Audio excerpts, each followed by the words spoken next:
Hello friends, नमस्कार। Electric charges and field chapter 1 की exercise solution में आप सबका स्वागत है। आज हम इस वीडियो में पूरी एक्सरसाइज सॉल्व करने वाले हैं, तो अपनी फटाक से अपनी बुक और पेन लेके बैठ जाए और मेरे साथ सॉल्व करें। एक बात का ध्यान रखें, पहले आप अपनी तरीके से सॉल्व करें, बाद में अगर आपको नहीं आता है तो सॉल्यूशन देखिए, ठीक है ना। ओके, तो आइए सॉल्यूशन शुरू करते हैं। What is the first question? What is the force between, हमें क्या पूछा है? फोर्स। पहले हमें समझना होगा कि क्वेश्चन क्या है बच्चों। What is the force between two small charged sphere, ठीक है, having a charge of 2 into 10 raised to minus 7, आप यहाँ पर 10 raised to minus 7 समझिए, and 3 into 10 raised to minus 7 coulomb placed 30 centimeter apart in air। तो इसका मतलब क्या है कि हमें फाइंड क्या करना है? हमें फाइंड करना है फोर्स, ठीक है। हमने दिया क्या है? हमें Q1 दिया है, हमें Q2 दिया है, ठीक है, और हमें R भी दिया है, और दूसरा क्या है कि मीडियम कौन सा दिया है? मीडियम दिया है एयर, ठीक है। मतलब देखिए Q1 की वैल्यू कौन सी है? ये। Q2 की वैल्यू कौन सी है? ये, ठीक है। और R कौन सा है? R। R का मतलब क्या है? Distance between them. तो जैसा कि हमने पहले बात की थी कि force in air, okay, what is the formula? अगर एयर है तो डायरेक्टली आप के Q1 Q2 upon R square इतना लगा सकते हो, ठीक है ना। आइए के की वैल्यू रिप्लेस करते हैं, 9 into 10 raise to 9। Q1 is equals to 2 into 10 raise to minus 7। Q2 is equals to 3 into 10 raise to minus 7।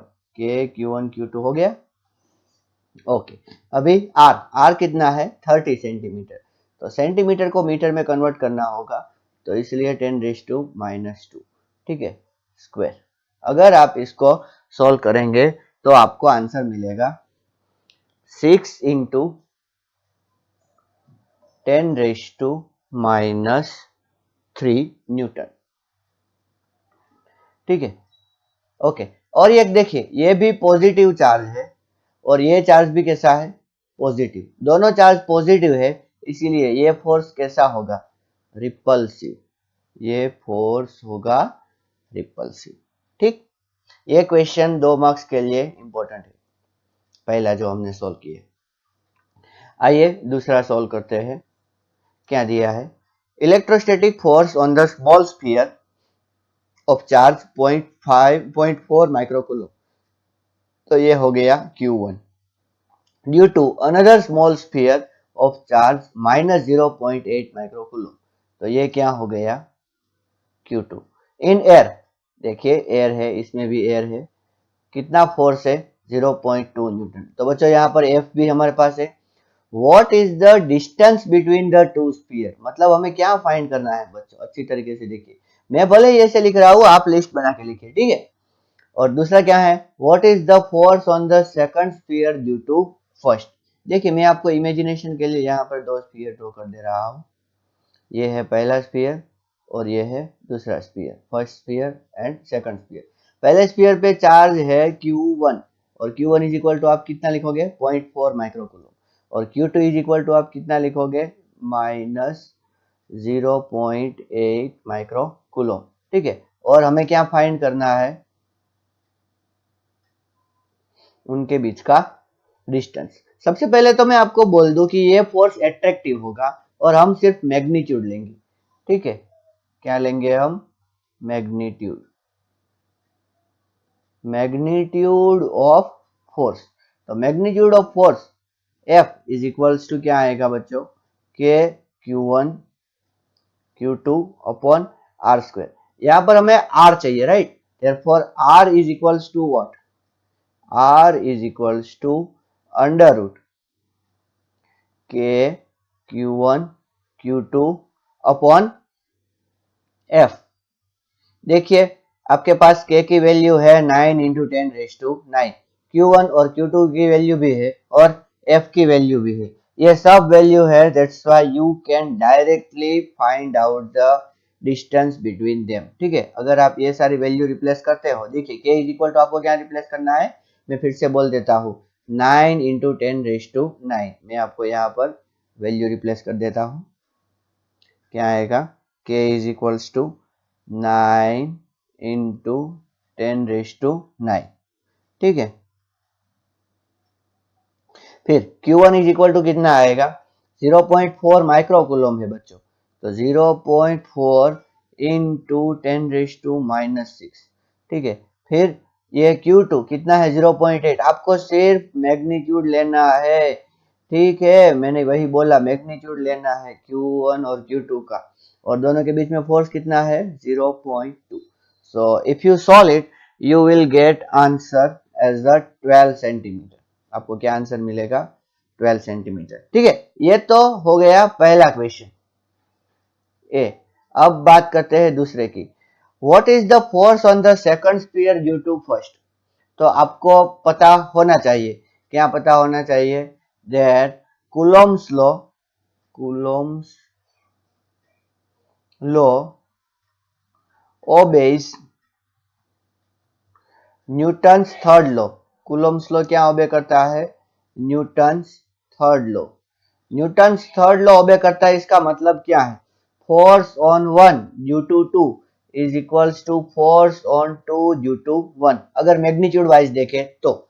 लेकिन अगर डायरेक्शन वाइज देखें तो क्या आएगा, डायरेक्शन वाइज दोनों अपोजिट होंगे। देयरफॉर सेकंड का आंसर क्या होगा, सेकंड का आंसर भी वही होगा जो पहले पे फोर्स लग रहा था, कितना लग रहा था, 0.2 Newton, but in opposite direction, opposite of above mentioned force, above mentioned force। और बच्चों ये फोर्स भी कैसा होगा, एट्रैक्टिव होगा। ठीक है, मतलब कि क्या है, देखिए Q1 को Q2 अट्रैक्ट करेगा और Q2 को Q1 अट्रैक्ट करेगा। ठीक है, तो ये हो गया हमारा example 1.2। Now let's go for example 1.3। यहाँ पर क्या दिया है, देखिए, चेक दैट रेशियो के ई स्क्वायर, यहाँ पर के ई स्क्वायर है upon G M E M P. M E M P है mass of electron and mass of proton. Okay, यह डायमेंशनलेस है कि नहीं, ये हमें चेक करना है। तो देखिए मैं यहाँ पे क्या लेता हूँ, देखिए K E square upon G M E M P. ठीक है, यहाँ पर मैं दोनों को आर स्क्वायर से डिवाइड कर देता हूँ, किससे डिवाइड कर देता हूँ, आर स्क्वायर से। तो आपको शायद थोड़ा सा स्ट्राइक हो कि ऊपर का जो है के Q1 Q2 upon R square और ये जी M1 M2 upon R square, तो ऊपर का जो फोर्स है वो कूलम फोर्स है और जो नीचे का फोर्स है वो है gravitational. That's why what you can say no dimension. ठीक है, तो ये पक्का हो गया, चेक हो गया। ठीक है, अब बात करते हैं रेशियो की। तो रेशियो जब करना है तो के की वैल्यू जैसे कि हमने देखा है 9 इंटू 10⁻⁹, ई की वैल्यू 1.6 इंटू 10⁻⁻19। ये वैल्यू आपको मालूम होनी चाहिए। ठीक है, जी की वैल्यू कितनी है, 6.67 इंटू 10⁻⁻11। मास ऑफ इलेक्ट्रॉन कितना है, 9.1 इंटू 10⁻31। ठीक है, मैं ये सब सिंबल यहाँ पे लिख देता हूँ, ये जी है, ये क्या है, एम ई, ये पूरा जी है, ये पूरा एम ई है। ठीक है, मैं यहाँ पर इंटू 1 कर देता हूँ। और अब प्रोटॉन का मास लिखते हैं 1.6 इंटू 10⁻27। ये किसका मास है, मास ऑफ प्रोटॉन। और ये जो वैल्यू है ऊपर जो मैंने लिखी है 1.6, ये वाली, ये वैल्यू किसकी है, ई की। और जो ये वैल्यू पूरी जो मैंने लिखी है वो किसकी है, के की। So here we have replaced all the values. Okay, और यहाँ पर आपको इसको अगर सॉल्व करोगे तो आपको आंसर मिलेगा 2.4 इंटू 10⁻39। ठीक है, ये रेशियो हमें क्या सिग्निफाई करता है बच्चों, अगर हम 2.4 को अगर इग्नोर करें तो ये 10⁻39 ये बहुत ज्यादा वैल्यू है। इससे हमें क्या पता चलता है, that electrical force is much much much greater than gravitational force। ठीक है, इससे हमें पता चलता है। Now let's see example 1.4। Explain the meaning of statement electric charge of a body is quantized। Electric charge of body quantized है, उसका meaning हमें देखना है। तो बच्चों एक बात मैं आपको बोल दूं, सबसे पहले तो आप एक चीज नोट कर लीजिए, क्या? That we cannot break electron and proton. हम इलेक्ट्रॉन या प्रोटॉन को ब्रेक नहीं कर सकते, ठीक है, मतलब कि इलेक्ट्रॉन को हम तोड़ नहीं सकते, ठीक है। हालांकि ऐसा दिया गया है कि प्रोटॉन के अंदर क्वार्क है, लेकिन उसका इंडिपेंडेंट एग्जिस्टेंस नहीं है। तो सबसे पहले आपके दिमाग में यह रहना चाहिए, we can not break electron and proton. दूसरा स्टेटमेंट क्या? दूसरा स्टेटमेंट यह है that only electron and proton have charge, have electric charge. इस पूरे वर्ल्ड में या पूरे मतलब कि सारे मैटर पार्टिकल में अगर आप देखोगे तो सिर्फ दो पार्टिकल है जिसके पास चार्ज है, और वो है कौन? इलेक्ट्रॉन और एक प्रोटॉन, ठीक है। इनकी वजह से ही चार्ज आता है। अगर इन दोनों में वैल्यू सेम है, ठीक है, इन दोनों का नंबर सेम है, तो क्या होगा? देखिए, अगर number of electron is equals to number of proton है तो बॉडी क्या आएगी? न्यूट्रल, ठीक है। लेकिन ऐसा अगर सोचिए कि number of electron is equals to n2 ले लेता हूं, number of proton is equals to n1। Therefore यहां पर देखिए इसकी वजह से चार्ज कितना होगा, तो हमारे पास Q इज इक्वल टू देखिए n2 इंटू ई है, और यहाँ पर Q is equals to n1 into e है। हालांकि देखिए ये जो Q is equal to n e जो लिखा है ना, यही सिग्निफाई ऐसा करता है कि चार्ज है वो क्वांटाइज फॉर्म में होना चाहिए। n2 क्या है? नेचुरल नंबर है बच्चों। n2 क्या है? Natural number. So total charge if Q1 and Q2 की बात करें तो ये नेगेटिव पहले तो आएगा, तो Q इज इक्वल्स टू क्या होगा? n1 माइनस n2 इंटू ई। तो ये पूरा क्या आएगा? इंटेजर ही आएगा। क्या आएगा? ये इंटेजर। तो इसका मतलब किसी भी बॉडी पे चार्ज कितना रहेगा? इंटीजर इंटू ई। तो यहां पर हमने क्या प्रूव कर दिया? that explain meaning of statement of electric charge of body is quantized. So this is a integer, okay, that's why we can say that any body have integral multiple of the fundamental charge। ठीक है ना, ये है law of quantization. फिर बाद में क्या है देखिए, why can one ignore quantization of electric charge when dealing with a macroscopic that is a large scale charges? ऐसा हम क्यों करते हैं? तो उसका एक ही रीजन है, because fundamental charge have very small value, because fundamental charge have very small value. देखिए फॉर एग्जांपल अगर आप गेहूं लेने जाओगे, ठीक है, ऐसा सोचो कि गेहूं टूट नहीं सकते, गेहूं मतलब कि पूरा उसका दाना ही है, तो आप एक देखिए गेहूं का दाना बहुत छोटा होता है ना, तो आप ऐसा नहीं बोलोगे कि भाई मुझे इतने मल्टीपल गेहूं के दाने चाहिए। आप क्या बोलोगे? मुझे इतने किलो गेहूं चाहिए, इतने 0.5 किलो गेहूं चाहिए, ठीक है ना। ठीक इसी तरह हम ऐसा नहीं कहेंगे कि नहीं भैया मुझे इतने इलेक्ट्रॉन चाहिए, इतना। हम क्या कहेंगे? भैया मुझे इतने कूलम चाहिए, तो उस कूलम में पॉइंट में कुछ भी हो सकता है, इसीलिए हम क्या कहेंगे? that we are ignoring the basic fundamental law of quantization when we are dealing with the macroscopic domain। Okay, ठीक है, समझ में आ गया? ओके, चलिए आगे बढ़ते हैं। Example 1.5। when a glass rod rubbed with a silk cloth।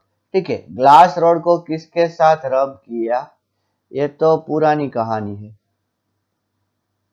when glass rod rubbed with silk cloth charge appear on both। इन दोनों के ऊपर चार्ज है, सही बात है। A similar phenomenon is observed with many other pairs of body. Explain how these observation consistent with the law of conservation of charge. तो भैया ये तो हमने बहुत ही अच्छी तरीके से एक्सप्लेन किया है।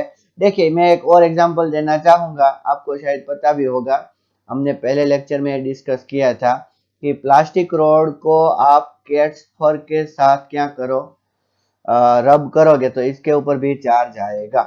जब हम रब करते हैं, okay, because of rubbing, some outermost shell या outermost electron get transferred from one object to another। क्या ट्रांसफर होता है? इलेक्ट्रॉन ट्रांसफर होता है, ठीक है ना, एक बॉडी में से दूसरी बॉडी में ट्रांसफर होता है। तो आप बोलोगे इसमें से कंजर्वेशन कैसे आया? But total number of electron in given system of two body remain constant। ठीक है, देखिए मैं फिर से एक बार आपको वो एक्सप्लेन कर दूं। सोचो कि ये कौन है? ग्लास, और ये कौन है? प्लास्टिक नहीं, सॉरी मैंने गलती कर दी, ये प्लास्टिक नहीं है, ये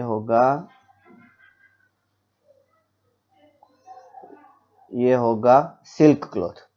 ठीक है, इसके पास सोचो 10 इलेक्ट्रॉन और 10 प्रोटॉन है, इसके पास 14 इलेक्ट्रॉन और 14 प्रोटॉन है। सिर्फ सोचो ऐसा, ठीक है। तो टोटल नंबर ऑफ इलेक्ट्रॉन कितने आए हैं? देखिए 10 प्लस 14, ओके, मतलब कि 24। अब इसके पास से अगर यहाँ चले जाए तो अभी बचेंगे कितने?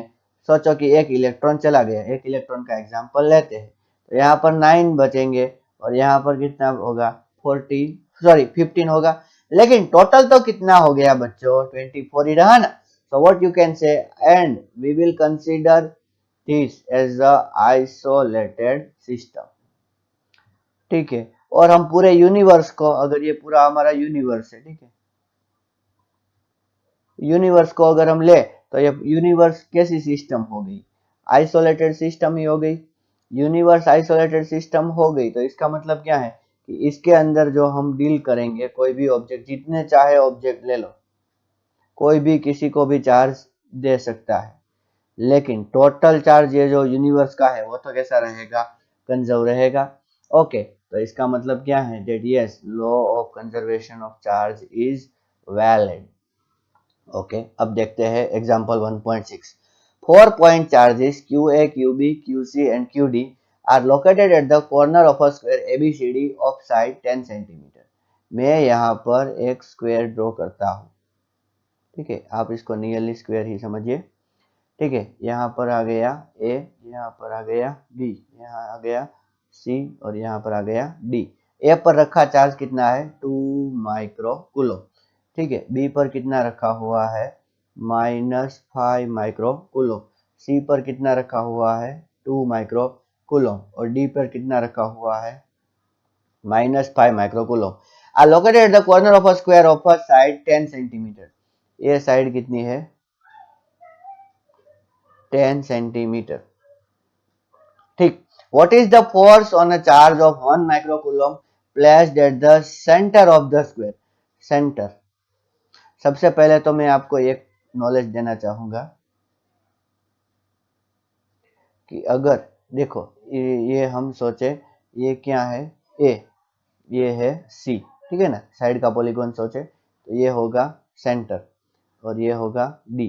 अगर ये साइड A है, ये साइड A है, ठीक है ना, तो AC is equals to under root of A square plus A square, Pythagoras लगाया, so that will B √2A। ठीक है, सोचो कि ये O है तो AO इज इक्वल्स टू क्या होगा? AC upon 2। तो AC कितना है, √2a/2। So what is the answer, that will be a/√2। ठीक है, हम यहाँ पर AO is equal to R लेने वाले हैं। तो R इज इक्वल टू क्या बन गया, a/√2 विच इज 10/√2। ठीक है, या तो अगर 5 टू 10 करोगे तो आप इसको 5√2 भी बोल सकते हो सेंटीमीटर। ओके, अच्छा आइए अब देखते हैं यहाँ पर हमने क्या रखा, 1 माइक्रोकूलम। 1 माइक्रोकूलम रखा तो ये 2 है, ये पॉजिटिव है, ये पॉजिटिव है, ये इसको क्या बोलेगा भाई, तू मेरे से दूर जा, that is force because of A. अब ये सी वाला क्या बोलेगा भाई, तू इधर मत आ, तू उधर जा, that is force because of C. ठीक है, लेकिन देखिए ये दोनों फोर्स है, जो फोर्स बिकॉज ऑफ ए है वो क्या है कि 1 × 2 × 10⁻12, बच्चों हम एयर में ही कंसीडर करेंगे, डिवाइड बाय आर स्क्वायर। ठीक है, अभी देखो सारे जो चार्ज है उसके लिए आर तो सेम ही रहेगा, आर, और आर कितना रहेगा, जो हमने यहाँ पर डिफाइन किया है। ठीक है, अब ये एफ ए हो गया। In the same sense we can define F C. I am talking about magnitude. Okay, they are equal in magnitude and opposite in direction, so what happen, they will cancel each other in same sense। देखिए अगर मैं बात करूं force because of B, so what will be the answer, k 1 × 5 × 10⁻⁻12 divide by are square. तो वही force कौन देगा, D. अब ये देखो ये दोनों फोर्स कैसे थे, रिपल्सिव फोर्स थे, बट ये दोनों फोर्स कैसे थे, एट्रैक्टिव फोर्स थे। कैसे पता चलेगा कि रिपल्सिव या एट्रैक्टिव है, तो ये देखिए -5 माइक्रोकूलम है और यहाँ पर 1 माइक्रोकूलम है।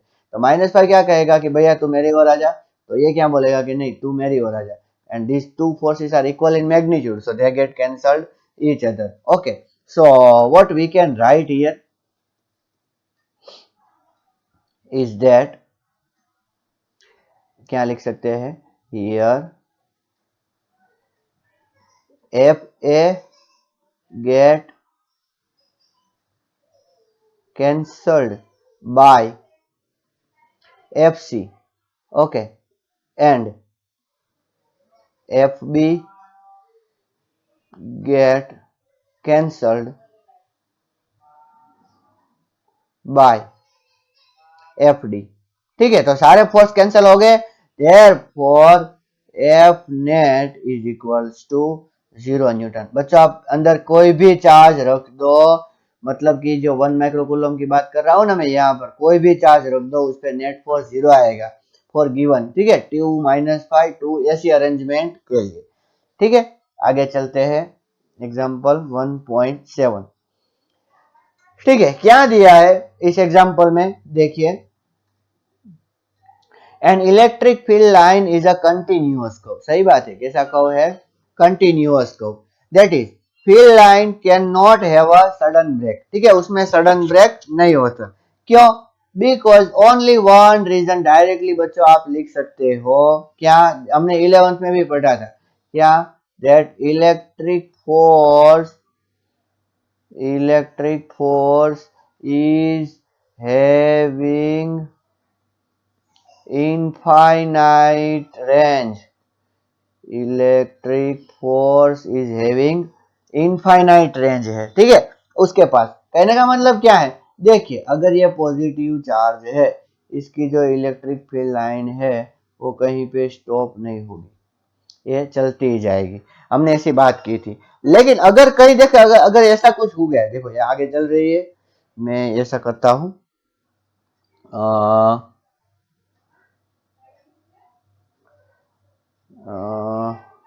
यहाँ ब्रेक हो गई, अगर यहाँ ब्रेक हो गई और मैंने यहाँ पर 1 कूलम चार्ज रखा, तो क्या ये जो चार्ज है पॉजिटिव चार्ज, ये 1 कूलम पे फोर्स नहीं लगाएगा। अगर रियलिटी में अगर ब्रेक होती है तो नहीं लगाएगा, लेकिन रियलिटी में ऐसा नहीं होता। रियलिटी में तो वो कैसी होती है, कंटिन्यूअस। देखिए हमें इलेक्ट्रिक फील्ड लाइन दिखती नहीं, लेकिन हम 1 कूलम चार्ज को कहीं पे भी रख के उसका पता लगाते हैं। ठीक है ना, आपको पता होगा वो इलेक्ट्रिक फील्ड लाइन वाला डिस्कशन। So इसीलिए what we can say, because the electric field has a infinite range, So what you can write, electric field line is a continuous curve and it cannot have a sudden break. ठीक है, आप यहाँ पर ऐसा लिख सकते हो। फिर दूसरे पॉइंट पे आते हैं। दूसरा पॉइंट कौन सा है? ये किसकी बात की हमने? ए की। अब बात करते हैं बी की। दूसरा पॉइंट क्या है? दूसरा पॉइंट है that explain why two field line never cross each other at any point. क्यों वो क्रॉस नहीं कर सकती? तो उसका रीजन है बच्चों। देखिए, ये एक इलेक्ट्रिक फील्ड लाइन है और ये एक इलेक्ट्रिक फील्ड लाइन है। यहाँ पर उन्होंने क्या किया? क्रॉस किया। तो हमें पता है that at crossing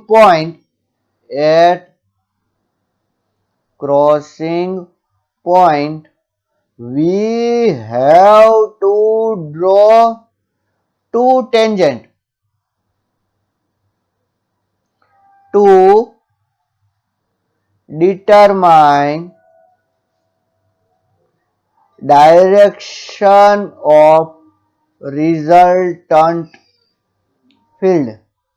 ठीक है, दो टेंजेंट ड्रॉ करनी पड़ेगी बच्चों हमें। दो टेंजेंट कौन कौन सी? एक ये टेंजेंट और एक ये टेंजेंट। ओके, तो मैथमेटिक्स अलाउ नहीं करता है। विच इज मैथमेटिकली ओके, ऐसा हम नहीं सोचेंगे। Which is mathematically not allowed. ठीक है ना, मैथमेटिकली अलाउ नहीं है। ठीक है ना, इसीलिए ये टू इलेक्ट्रिक फील्ड लाइन हम ऐसा बोल सकते हैं। That's why two electric field line can never intersect each other. ठीक है, आइए आगे बढ़ते हैं एग्जांपल 1.8 पे। देखिए, जिस एग्जांपल पे भी आपको ऐसा लगे कि मुझे आ रहा है, आप फॉरवर्ड कर सकते हैं। ठीक है ना। ओके, आगे बढ़ते हैं 1.8 पे। 2 point charges QA equal to 3 microcoulomb, QB equal to -3 microcoulomb are located 20 centimeter apart in vacuum. ठीक है, दो चार्ज है, एक कितना है 3 माइक्रोकूलम और दूसरा कितना है -3 माइक्रोकूलम। ठीक है, और दोनों के बीच में डिस्टेंस कितना है 20 सेंटीमीटर।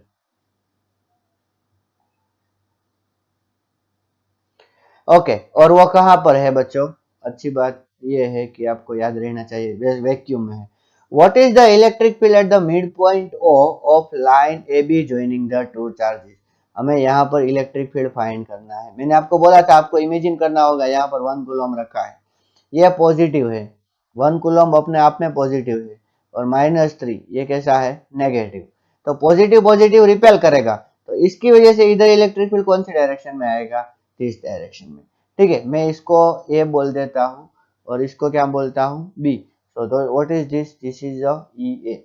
अब ये -3 1 को क्या करेगा? अपनी ओर खींचने की ट्राई करेगा। So this is also in the same direction. मैं एक बात आपको बोल दूं, देखिए 20 सेंटीमीटर है, तो ये जो डिस्टेंस होगा वो 10 सेंटीमीटर होगा और ये हम आर बोलेंगे। ठीक है, अभी यहाँ पर देखिए, जैसा कि आपने देखा कि ई ए इज इक्वल टू, अगर हम देखें तो इलेक्ट्रिक फील्ड का फॉर्मूला याद कीजिए, K Q upon R square. K is equal to 9 into 10⁻⁹, Q is equal to 3 into 10⁻⁻6 और आर इक्वल टू 10 सेंटीमीटर है ना, तो 10 इंटू 10⁻⁻2 का स्क्वायर करेंगे। ठीक है, तो यहाँ पर हमें ई ए मिला। अगर ई बी की बात करें बच्चों, ई बी तो वही होगा K Q upon R square, 9 into 10⁻⁹ into 3 into 10⁻⁻6 upon 10 into 10⁻⁻2 का होल स्क्वायर। तो क्या हमें पता क्या चला? Therefore E A equals to E B. ठीक है, इज इक्वल्स टू ई ले ले चले, तो नेट इलेक्ट्रिक फील्ड कितना आएगा? Therefore, net electric field will be E plus E। बच्चों, ये नेगेटिव साइन मैंने डायरेक्शन में यूज कर ली है। ठीक है, तो नेट इलेक्ट्रिक फील्ड कितना आएगा? 2E। तो अगर आप सारी वैल्यू रिप्लेस करेंगे, ठीक है ना, इसको भी E ले लीजिए, इसको भी E ले लीजिए, तो 2E लेंगे अगर, और सारी वैल्यू अगर आप रिप्लेस करोगे तो आपको आंसर मिलेगा 5.4 इंटू 10⁻⁶। देखो बच्चों, वैल्यू प्लेस करने का काम आपका है। न्यूटन पर कूलम। ठीक है, कहां से कहां, फ्रॉम ए टू बी। ठीक है, अब दूसरा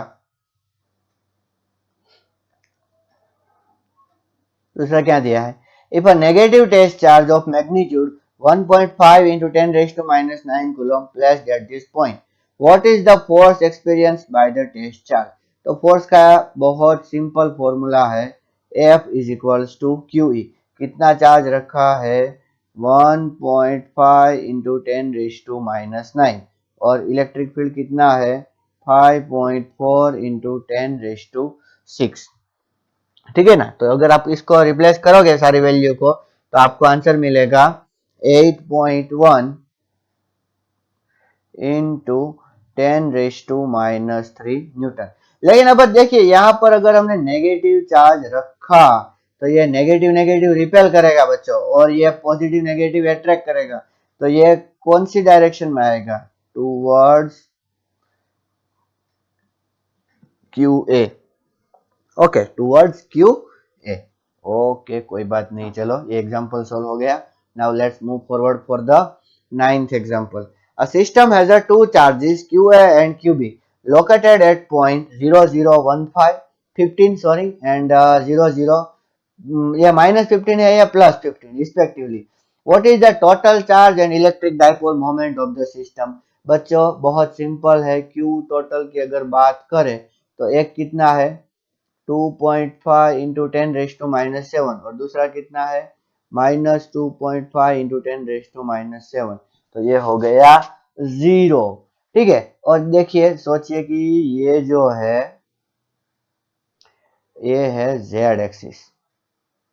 कौन सी एक्सिस है बच्चों, z axis. We can imagine like this is a -z। Okay, और एक का कोऑर्डिनेट कितना है 0 0 -15, मतलब कि एक यहाँ पर है, ये जो डिस्टेंस है वो 15 ले लीजिए, यहाँ से ये ओरिजिन है। ठीक है, और वो चार्ज कितना रखा हुआ है QA 2.5, मतलब कि प्लस Q रखा हुआ है। ठीक है, और यहाँ पर प्लस Q कहाँ पे रखा, यहाँ पर माइनस Q, तो -2.5 इंटू 10 रेज टू -7। ठीक है, तो ये यहाँ पे रखा हुआ है, और ये डिस्टेंस कितना है, ये भी 15 सेंटीमीटर ही है, ये भी 15 सेंटीमीटर होगा। What is the total charge and electric dipole moment of the system. बच्चों इलेक्ट्रिक डाइपोल मोमेंट का फॉर्मूला बहुत सिंपल है, 2AQ। बच्चे यहाँ पर गलती कर देते हैं कि 2 पहले रिप्लेस करते हैं, बाद में 15 मतलब कि 15 + 15 30 ऐसा रिप्लेस करते हैं, और बाद में Q की वैल्यू रिप्लेस करते हैं। ठीक है ना, लेकिन ये रॉन्ग है। आपको क्या रिप्लेस करना है, ईयर हम ऐसा देखें 2A इज इक्वल्स टू है 30 सेंटीमीटर। ठीक है ना, ये अच्छी तरीके से ध्यान में रखिए। तो यहाँ पर हम क्या रिप्लेस करेंगे, therefore P is equals to 30 into 10 raise to -2, और पॉजिटिव चार्ज कितना है बच्चों 2.5 इंटू 10 रेज टू -7। तो अगर आप यहाँ पर ये वैल्यू रिप्लेस करते हो, ठीक है ना, तो आंसर क्या आएगा 7.5 into 10 raise to -8, 7.5 into 10 raise to -8 kilometre. ठीक है, और नेगेटिव चार्ज देखिए कहां पर है, बी पर। तो डाइपोल मोमेंट की डायरेक्शन किधर होगी, आपको पता होगा डाइपोल मोमेंट की डायरेक्शन नेगेटिव टू पॉजिटिव है यहाँ पर। तो मैं यहाँ पे क्या लिखता हूँ, अलोंग नेगेटिव z एक्सिस। ठीक है, ओके, तो ये एग्जांपल हो गया हमारा 1.9। अब एक बात करते हैं example number 1.10। An electric dipole with dipole moment 4 into 10 raise to -7 kilometre. ठीक है, डाइपोल मोमेंट दी है हमें, कितनी दी है 4 इंटू 10 रेज टू -9, सॉरी -9 दी है। Okay, is aligned with 30 degree. Theta क्या दिया है बच्चों 30 degree, with a direction of uniform electric field of magnitude. अभी इलेक्ट्रिक फील्ड का मैग्नीट्यूड क्या दिया है 5 इंटू 10 रेज टू 4 न्यूटन पर coulomb. Calculate the magnitude of torque acting on the dipole. हमें क्या फाइंड करना है, torque. Torque is equals to क्या आएगा बच्चों P ई साइन थीटा। Very simple. अभी P कितना है 4 इंटू 10 रेज टू -9, E कितना है 5 इंटू 10⁴ और साइन 30 की वैल्यू कितनी होगी 1/2। ठीक है, तो देखिए ये 5 4 जा 20, 20/2 is equals to 10, 10 into 10⁻⁹ into 10⁴। तो ये हो गया 4 + 1 5 - 9 तो -4। ठीक है, न्यूटन मीटर। ओके, ठीक है, ये हो गया टॉर्क। वेरी सिंपल, 2 मार्क्स के लिए इंपॉर्टेंट है। देखिए आइए देखते हैं एग्जांपल 1.11। आगे का एग्जांपल 1.10 था, चेक कर लेता हूँ। Okay, so now let's go for example 1.11। क्या है इसमें देखिए, a polythene piece rubbed with a wool is found to have a negative charge of 3 into 10⁻⁻7 coulomb. देखिए ये है कौन, ये है पॉलीथीन और ये है wool. Found to have a negative charge. बच्चों इसके ऊपर नेगेटिव चार्ज आया तो इसके ऊपर पॉजिटिव आया होगा, और जिसके ऊपर नेगेटिव चार्ज आया उसका मतलब ये है कि वूल ने अपने इलेक्ट्रॉन इसको दिए। कितने दिए देखते हैं। Q is equals to Ne। Q कितना है 3 इंटू 10⁻⁻7 है। ठीक है, N हमें क्या करना है फाइंड करना है, और E की वैल्यू 1.6 इंटू 10⁻⁹। तो यहाँ पर N इज इक्वल्स टू क्या हो जाएगा 3 इंटू 10⁻⁷ डिवाइड बाय 1.6 इंटू 10⁻⁹। अगर आप ये वैल्यू रिप्लेस करोगे सो यू विल गेट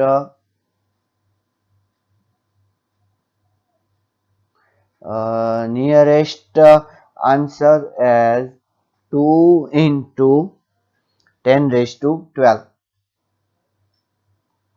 ठीक है, कहाँ से कहाँ वूल से पॉलीथीन। देखिए जो नेगेटिव बनेगा उसके ऊपर इलेक्ट्रॉन आएंगे। एक बात आप अच्छी तरीके से देख लीजिए। और ये का देखिए यहाँ पर नेगेटिव दिया है ना, इसीलिए हमें पता चला। अगर पॉजिटिव दिया होता तो हम क्या सोचते कि पॉलीथीन से वूल पे गया है। तो इतना नंबर हमें मिल गया कि कितने इलेक्ट्रॉन ट्रांसफर हुए हैं। अब हमें देखिए दूसरा, ये तो पार्ट कौन सा था ए। ठीक है, अब बात करते हैं पार्ट बी की। Is there transfer of mass from the wool to polythene? Yes, but very small. अगर आपको मास कैलकुलेट करना है तो n into mass of 1 electron. तो n कितना है बच्चों 2 इंटू 10⁻12 और mass of 1 electron 9.1 into 10⁻31 kilogram. देखो ये आपकी वैल्यू, ये मास ऑफ इलेक्ट्रॉन प्रोटॉन, ये सब वैल्यू आपको अच्छी तरीके से मालूम होनी चाहिए। जितना आपका वोकेबुलरी स्ट्रॉन्ग होगा उतना ही आप स्ट्रॉन्ग भाग पाओगे। ठीक है, तो अगर हम इसकी वैल्यू रिप्लेस करते हैं तो हमें नियरली 2 इंटू 10⁻⁻18 किलोग्राम मिलेगा, जो बहुत कम है। हमें पता भी नहीं चलेगा कि इतना मास इंक्रीज हुआ है। ठीक है, आइए देखते हैं example number 1.12। Two insulated copper sphere A and B. This is a copper sphere A and B. Have their centers separated by a distance of 50 centimetre. कितना डिस्टेंस है उनके सेंटर के बीच में 50 centimetre. What is the mutual force of attraction if the charge on each is a 6.5 into 10⁻⁷? तो बच्चों Q1 equals to Q2 equals to Q is equals to क्या दिया है 6.5 into 10⁻⁷ कूलम।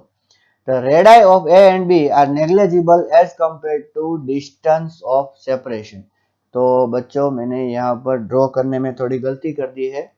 गलती के मतलब कि यहाँ पर हम ऐसा सोचेंगे कि ये जो स्फीयर है इतने बड़े नहीं है।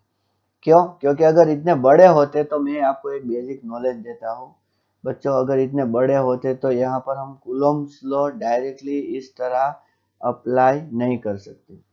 ठीक है, हमें क्या करना होगा, हमें छोटे से स्फीयर का इमेजिनेशन करना होगा। छोटे से स्फीयर का मतलब कि इतना छोटा स्फीयर कि हम ऐसा इमेजिन कर सके कि वो नियरली पॉइंट चार्ज ही है। कैसा है? Point charge. हम ऐसा इमेजिन कर पाए ऐसा। देखिए, एक स्फीयर ये और एक स्फीयर ये स्फीयर ए है और ये स्फीयर बी है। ठीक है, और दोनों के सेंटर के बीच में कितना डिस्टेंस है? तो 50 सेंटीमीटर है। ठीक है, और हमें फाइंड क्या करना है बच्चों? What is the mutual force of electrostatic repulsion? So F is equals to K Q1 Q2 upon R square. के की वैल्यू 9 इंटू 10⁹9 के, और ये दोनों वैल्यू सेम है, इज इक्वल्स टू, तो हम क्या करेंगे? उसका स्क्वायर कर देंगे, और दोनों के सेंटर के बीच में डिस्टेंस 50 सेंटीमीटर है। याद रखिए, सेंटीमीटर को मीटर में कन्वर्ट करना नहीं भूलना। ठीक है ना? तो अगर ये सारी वैल्यू अगर आप रिप्लेस करते हो तो आपको आंसर मिलेगा 1.5 इंटू 10⁻² न्यूटन। 1.5 into 10⁻² Newton. ठीक है, और दूसरा क्या दिया है? What is the force of repulsion if each sphere is a charge double the above amount and the distance between them is how?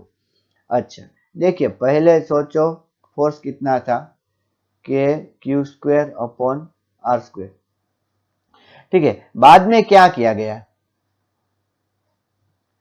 दोनों पे चार्ज डबल कर दिया गया, 2q। Okay, and the distance between them is a हाउड। हाउड मतलब क्या? r/2 का स्क्वायर। तो देखिए, 2 2 जा 4, इसको 4 को ऊपर जाएंगे तो f dash 16 K Q square upon R square. तो बच्चों ये हो जाएगा 16f, मतलब कि 16 इंटू 1.5 इंटू 10⁻² न्यूटन। ठीक है ना? तो ये नियरली हो जाएगा 0.24 न्यूटन। वैल्यू रिप्लेस करना आपका काम है। अच्छा, अब देखिए क्या दिया है। Suppose the sphere A and B in exercise 1.12, ऊपर वाली जो एक्सरसाइज हमने देखी, okay, have identical size and third sphere of the same size but uncharged. Third sphere है वो कैसा है? Uncharged. Is brought in contact with the first and then brought in contact with the second and finally remove from both. What is the new force of repulsion between A and B? तो बच्चों, मैं एक आपको बात बोल दूं, यहाँ पर पहले मैं स्फीयर नंबर ए ड्रॉ करूंगा और ये ड्रॉ करूंगा स्फीयर नंबर बी। सोचो कि इसके ऊपर चार्ज कितना है? Q, और इसके ऊपर चार्ज कितना है? Q। ठीक है, और ये स्फीयर नंबर सी, इसके ऊपर कोई चार्ज नहीं है। कब? इनिशियली। ठीक है, फिर क्या किया गया? First touch.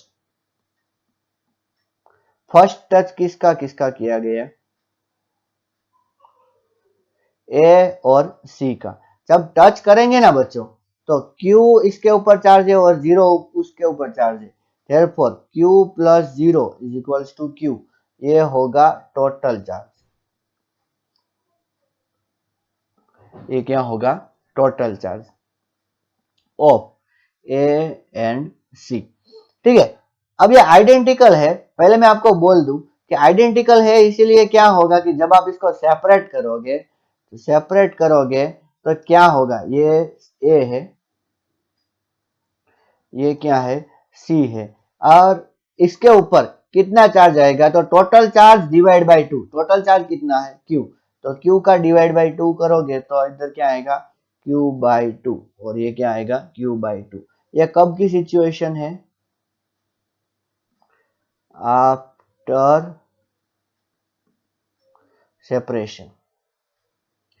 फिर क्या किया गया? देखिए, कॉन्टेक्ट विथ फर्स्ट, यहां तक हमारी कहानी खत्म हो गई। Then brought in contact with the second. अब सेकंड चार्ज जो है वो कौन सा था? बी। इसके ऊपर कितना चार्ज है? Q। और ये है सी, जिसके ऊपर कितना चार्ज है? Q/2। तो अगर हम टोटल चार्ज की बात करें, अच्छी तरीके से देखना बच्चों, तो total charge q plus q/2 तो कितना होगा 3q/2। तो आफ्टर सेपरेशन क्या होगा, जितना भी टोटल चार्ज आया है उसका हाफ कर दो। ये है B और ये है C। ऐसा हम इसलिए कर रहे हैं क्योंकि ये स्फीयर आइडेंटिकल है। ठीक है, स्फीयर कैसे है आइडेंटिकल, अच्छी तरीके से ध्यान में रखना। ओके, तो स्फीयर आइडेंटिकल है तो यहाँ पर ये 3q/2 है तो इसके ऊपर चार्ज आएगा 3q/4 और इसके ऊपर भी चार्ज कितना आएगा 3q/4। क्यों, क्योंकि इसका अगर आप हाफ करते हो देखिए डिवाइड बाई 2 तो 2 2 जा 4 हो जाएगा। सो 3q/4 और 3q/4 दोनों के ऊपर चार्ज आएगा।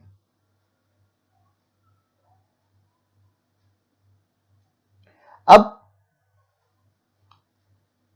ओके, अब क्या दिया है, what is the new force of repulsion between A and B. अब देखिए ए है इधर और इधर क्या है बी। मैं थोड़े बड़े बड़े ड्रॉ कर रहा हूं, एक्चुअली में बड़े होते नहीं। ओके, तो ए ऊपर कितना चार्ज है, ए के ऊपर है q/2। ठीक है, बी के ऊपर कितना चार्ज है बच्चों 3q/4। अच्छी तरीके से देखना। Therefore, force F dash is equals to K q/2 3q/4 divide by r square. Okay, तो यहां पर अगर हम देखें तो 3k/q² अपॉन 8r²। तो k/q² अपॉन r² तो f है तो क्या आएगा 3f/8। तो पहले हमें फोर्स कितना मिला था, एक्सरसाइज 1.12 में देखना होगा। ये जो फोर्स था 1.5 इंटू 10⁻² था ना, तो हमें इसको यहाँ पे रखना पड़ेगा 1.5 इंटू 10⁻² डिवाइड बाय 8। ठीक है, अगर आप इसको रिप्लेस करते हो सारी वैल्यू को तो आपको मिलेगा 5.7 इंटू 10⁻³ कितना मिलेगा 5.7 इंटू 10⁻³। प्रोसेस आपको क्लियर होनी चाहिए बच्चों।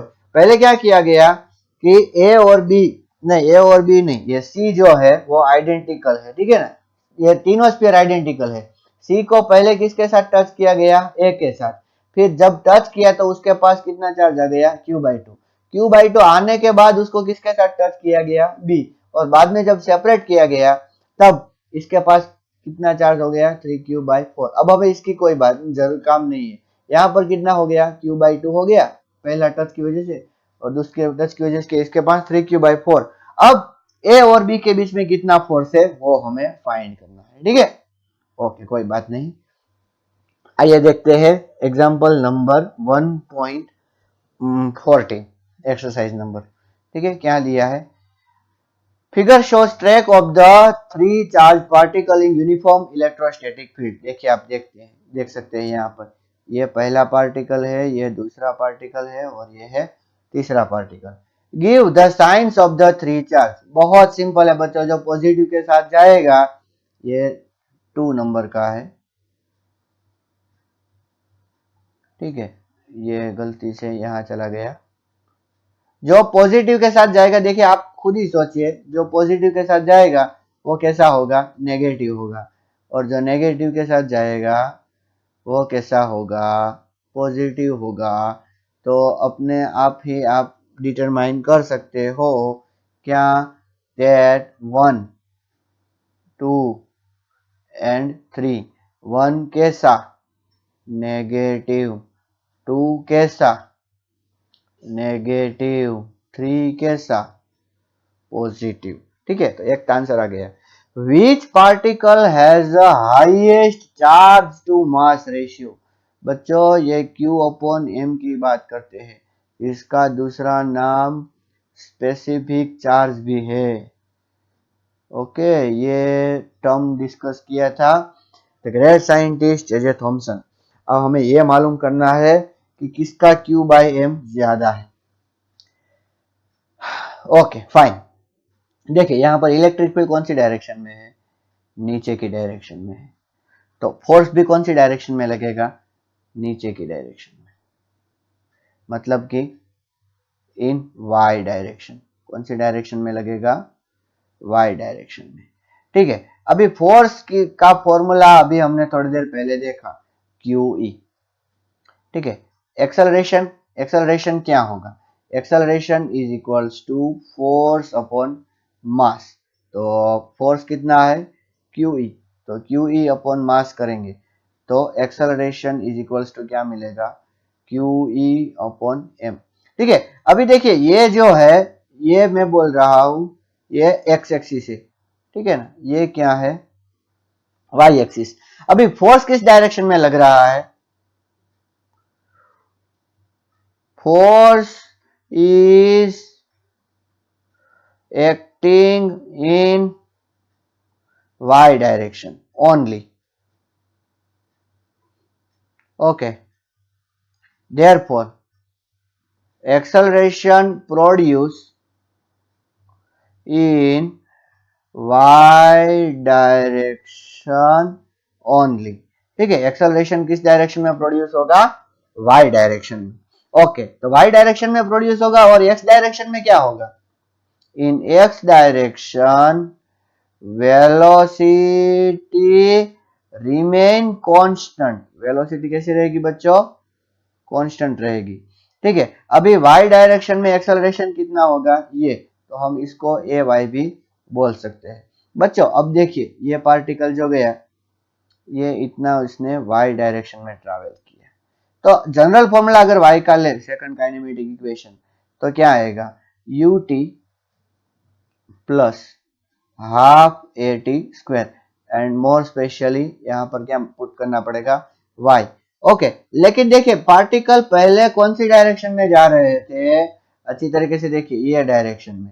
ओके, तो हम क्या बोल सकते हैं, y is equals to 0t plus half A Y, कितना आया हमारे पास, क्यू ई अपॉन एम आया, इंटू टी स्क्वायर। देखिए यू वाई कितना है, 0। आप याद रखिए U X is equals to U, लेकिन यू वाई 0 मीटर पर सेकंड, कब, इनिशियली। तो यहां पर अगर हम देखें तो y इज इक्वल्स टू हमें क्या मिला बच्चों, half Q E upon M into T square. तो y proportional to Q by M है, क्यों, क्योंकि इलेक्ट्रिक फील्ड सबके लिए सेम और टाइम भी सबके लिए सेम। ओके, अभी देखिए कौन से पार्टिकल का y सबसे ज्यादा है, अच्छी तरीके से अगर आप ऑब्जर्व करोगे तो आपको ये तीसरे नंबर का पार्टिकल हाईएस्ट के लिए y हाईएस्ट लगेगा। ठीक है ना, ये y कैसा है, highest. Okay, implies q by m is highest for 3। Okay, किसके लिए हाईएस्ट है वो, 3 के लिए, अच्छी तरीके से आप नोट कीजिए।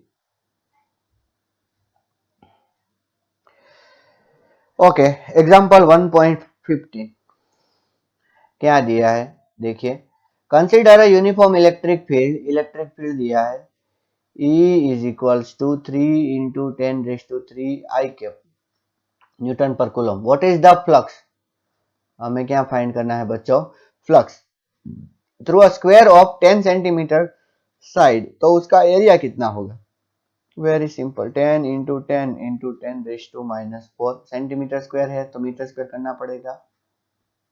ओके, पर parallel to Y Z plane, parallel to Y Z plane, अच्छी तरीके से देखिए, ये है, सोचो सोचो, हाँ, ये है जेड एक्सिस और ये है वाई एक्सिस, और ये जो ऊपर गई वो कौन सी एक्सिस है, एक्स एक्सिस। ऐसा सोचो, तो ऊपर वाली जो एक्सिस है वहां पर इलेक्ट्रिक फील्ड है, और हम अगर एरिया वेक्टर ड्रॉ करना चाहें तो एरिया वेक्टर भी यहाँ पर यह आएगा। तो हम क्या बोल सकते हैं, theta is equals to 0 degree, तो फाई इज इक्वल्स टू क्या आएगा, E A cos theta. So theta is equals to 0 degree है, ठीक है। तो सिर्फ क्या आएगा, ई ए, और ई और ए दोनों की वैल्यू आपको दी गई है। आप उसकी वैल्यू अगर रिप्लेस करोगे, so what you will get 30 newton metre square पर coulomb. What is the flux through the square if the normal of plane makes angle 60 degree? बहुत सिंपल है बच्चों। बी में आपको थीटा इज इक्वल्स टू 60 लेना है, तो फाई इज इक्वल्स टू क्या होगा, ई ए cos 60 आएगा। अभी cos 60 1/2 है, मतलब कि ई ए बाई 2, तो पहले जो आया था उसका हाफ। ये ऑलरेडी मैंने एक बार तो डिस्कस कर भी दिया है बच्चों अगले लेक्चर्स में। What is the net flux of the uniform electric field of exercise 1.15 through a cube of side 20 centimeter oriented so that faces are parallel to the coordinate axis? So देखिए बच्चों, मैं जल्दी जल्दी इसको डिस्कस करूंगा क्योंकि हमने पिछले वीडियो में इसको डिस्कस ऑलरेडी कर लिया है। मैं आपको सिर्फ इसका ओवरव्यू दूंगा कि इस क्यूब को हम जब यहाँ पर रखते हैं, ये क्लोज क्यूब है, तो जितनी इलेक्ट्रिक फील्ड लाइन एंटर होती है बच्चों, उतनी ही इलेक्ट्रिक फील्ड लाइन बाहर जाती है, ठीक है। ओके, और एक बात एक याद रखिए, यूनिफॉर्म इलेक्ट्रिक फील्ड है। जब भी ऐसा केस आए ना यूनिफॉर्म इलेक्ट्रिक फील्ड, तो हम क्या बोलेंगे, phi in is equals to phi out, therefore phi net equal to 0 newton metre square पर कूलम।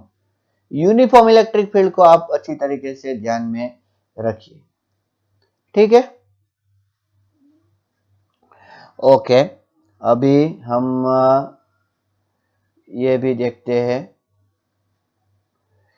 ठीक है। क्या दिया है आप पढ़िए उसको अच्छी तरीके से, तब तक मैं ये इरेज कर देता हूं।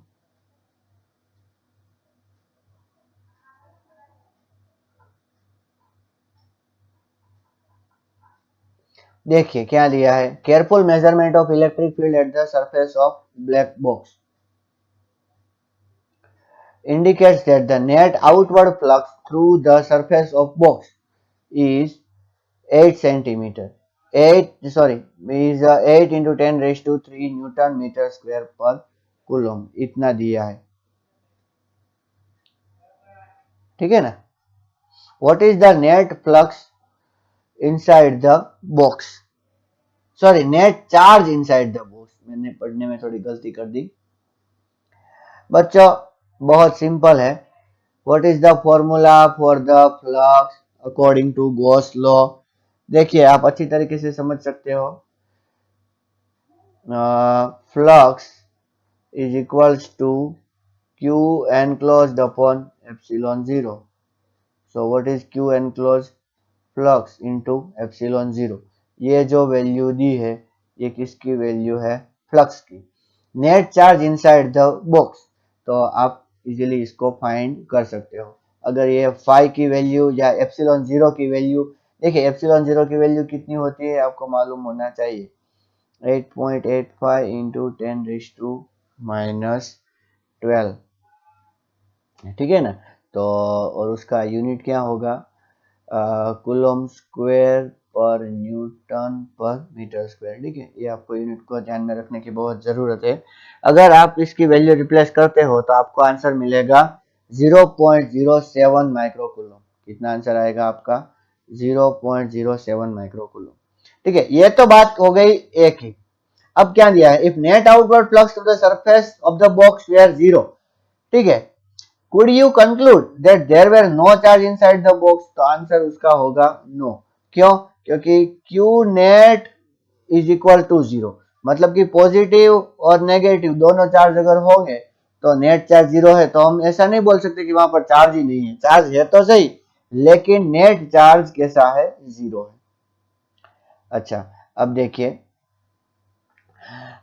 point charge 10 microcoulomb is at a distance 5 cm directly above the center of a square of side 10 cm as shown in the figure। बच्चों ये फिगर अभी मैंने जो इरेज कर दी थोड़ी देर पहले, मैं जो इरेज कर रहा था एक्चुअली में वो कुछ इस तरह थी, ठीक है। और जो है ये चार्ज कितना है, 10 माइक्रोकूलम, और ये डिस्टेंस कितना है 5 सेंटीमीटर और ये साइड कितनी है 10 सेंटीमीटर और इसको भी आप 10 सेंटीमीटर समझिए। What is the magnitude of electric flux through the centre? बच्चों ये कई बार JEE और नीट दोनों में आ चुका है, अच्छी तरीके से समझिए। Think of a square as the one face of the cube, ये बहुत बहुत समझने वाली बात है। आप ऐसा इमेजिन करिए कि ये पूरा क्यूब है, ठीक है ना, आप ऐसा इमेजिन करिए कि ये पूरा एक क्यूब है, ठीक है, और हमने यहाँ पर चार्ज रखा हुआ है, पूरा अंदर है, ठीक है ना। ये सेंटर में ही होगा ना, क्यों? क्योंकि देखिए क्यूब की साइड कितनी है 10 सेंटीमीटर, तो ये हो गए 10 सेंटीमीटर और ये हो गया 5 सेंटीमीटर। तो टोटल फ्लक्स कितना होगा? टोटल फ्लक्स होगा Q अनक्लोज्ड अपॉन एप्सिलॉन 0 और एक फेस से निकलने वाला फ्लक्स तो टोटल फ्लक्स डिवाइडेड बाय 6, क्योंकि यूनिफॉर्मली डिस्ट्रीब्यूट हुआ है ना बच्चों। So what will be the answer? Q upon 6 epsilon 0, ठीक है। और यहाँ पर हमें तो एक फेस ही दिया है, तो इसका मतलब यह क्या है कि हमें यही फाइंड करना है, phi required is equal to Q upon 6 epsilon 0 and what will be the answer? अगर आप Q की वैल्यू रिप्लेस करते हो 10 माइक्रो कूलम तो आपको आंसर मिलेगा 2.2 into 10 raise to 5, 2.2 into 10 raise to 5 newton metre square पर कूलम, ठीक है। आइए 19 नंबर का सॉल्व करते हैं। क्या दिया है? A point charge 2 micro coulomb is at center of a cubic Gaussian surface of 9 centimeter age. What is the net flux through the surface? बच्चों flux is equals to क्या आएगा? Q enclosed upon epsilon 0 आएगा, ठीक है। Q enclosed कितना है 2 into 10 raised to minus 6 और इधर 8.85 into 10 raised to minus 12. So it is very simple. Now you can do this type of example. So answer is a 1.9 into 10 raised to 5. 1.9 into 10 raise to 5 में यहाँ पर ऐसा लिख देता हूँ, ठीक है ना। न्यूटन मीटर स्क्वायर पर कूलम आएगा, लेकिन आपको हर बार ऐसा लिखने की अगर जरूरत नहीं है। A point charge causes an electric flux of this, क्या लिया है phi is equals to -1 into 10 raise to 3, okay, to pass through the spherical Gaussian surface of 10 centimetre radius. Radius कितनी दी है 10 centimetre, okay. If the radius of Gaussian surface were doubled, how much flux would pass through the surface? आप खुद ही देख लीजिए, पहले एक Q है और एक स्फीयर ऐसा है, तो Q एनक्लोज कितना होगा? Very simple Q। अब इफ इस स्फीयर की रेडियस अगर मैं डबल कर दूं तो भी Q एनक्लोज तो Q ही रहेगा ना, तो इसका मतलब क्या है? Flux remain unchanged, therefore phi is equals to क्या आएगा -1 into 10 raise to 3 newton metre square पर कूलम, ठीक है। ये हो गया पहले का आंसर। दूसरे का आंसर देखते हैं, what is the value of point charge? तो बच्चों पॉइंट चार्ज की वैल्यू अगर आपको फाइंड करनी है तो Q एनक्लोज्ड अपॉन एप्सिलॉन 0 अगर आप करोगे तो Q एनक्लोज्ड इक्वल टू क्या आएगा 5 into epsilon 0. You have a value of 5 also and epsilon 0 की वैल्यू तो हमें पता ही है। So what will be the answer? 5 into epsilon 0 अगर हम करेंगे तो हमें आंसर मिलेगा -8.8 into -8.8 into 10 raised to -9 coulomb, ठीक है। अब देखते हैं 1.21। A conducting sphere of radius 10 cm has unknown charge. If the electric field of 10 cm of the center of a sphere is the 1.5 into 10 raised to 3 Newton per coulomb point radially inward, what is the net charge on the sphere? बच्चों E is equals to क्या आएगा KQ upon R square. Okay, and you have a R, you have a electric field also. Okay क्या है देखिए, conducting sphere of radius 10 centimetre, okay. और हमें कहां से देखना है 20 सेंटीमीटर से बच्चों, तो आर की वैल्यू 20 सेंटीमीटर करनी होगी। R square is equals to K Q upon E. K कितना है 9 इंटू 10⁻⁹ ठीक है। ओके और क्यू की वैल्यू हमें फाइंड करनी है, ठीक है ना।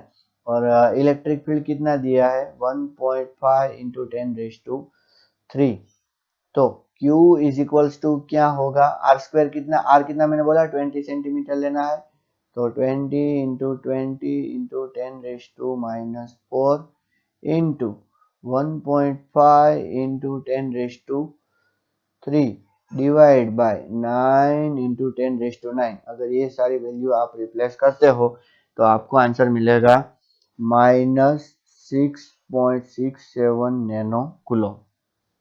एक बात देखिए आप, अगर ये स्फीयर है, कंडक्टिंग स्फीयर है, इसकी रेडियस कितनी है 10 सेंटीमीटर, आपको देखना है 20 सेंटीमीटर से। If you are observing the sphere from outside what you will see that charge on the sphere, भले ही वो सरफेस पे ही हो सिर्फ, ठीक है, that is located at its centre. इसीलिए ये जो आर बन जाता है वो सेंटर से डिस्टेंस बन जाता है और वो कितना बन जाता है 20 सेंटीमीटर, ठीक। Now let us see example 1.22. Uniformly charged conducting sphere of radius 2.4 meter diameter has surface charge density 80 microcoulomb per meter square. Uniformly charge conducting sphere है, ठीक है, उसकी रेडियस कितनी है बच्चों 2.4 मीटर और सरफेस चार्ज डेंसिटी कितनी है 80 माइक्रोकूलम पर मीटर स्क्वायर।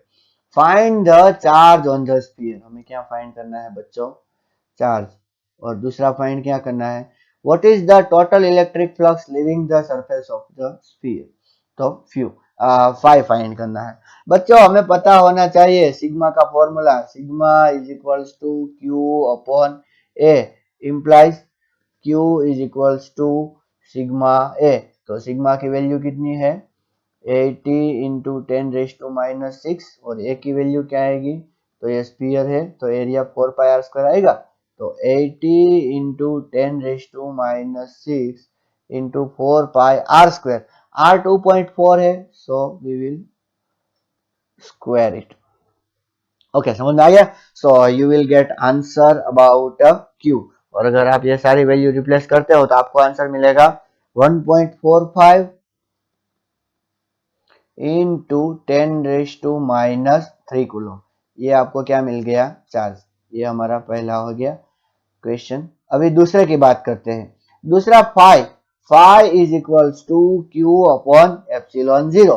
क्यू की वैल्यू हमारे पास है, एप्सिलॉन 0 की वैल्यू भी हमारे पास है।